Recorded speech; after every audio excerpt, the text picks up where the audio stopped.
大家好，我哋又迎來國慶節嘅長假，咁無論你喺高速路上揸緊嘟嘟車嘅朋友仔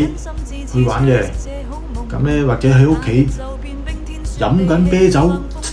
嘆緊嗰個雪糕、食緊雪糕嘅朋友仔都好，喺呢個假期介紹推介兩部好好睇嘅電影俾你哋，無論你有冇睇過啦。咁呢第一部就係成龍大哥嘅，同埋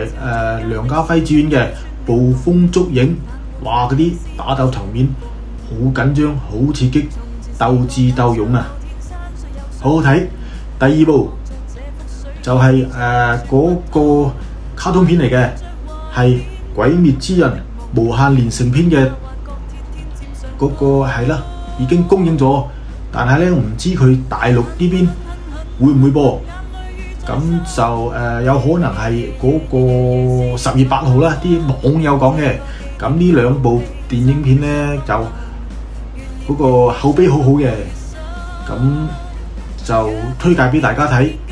咁咧兩部電影都已經好多票房好好添。好啦，拜拜，假期愉快，下期見。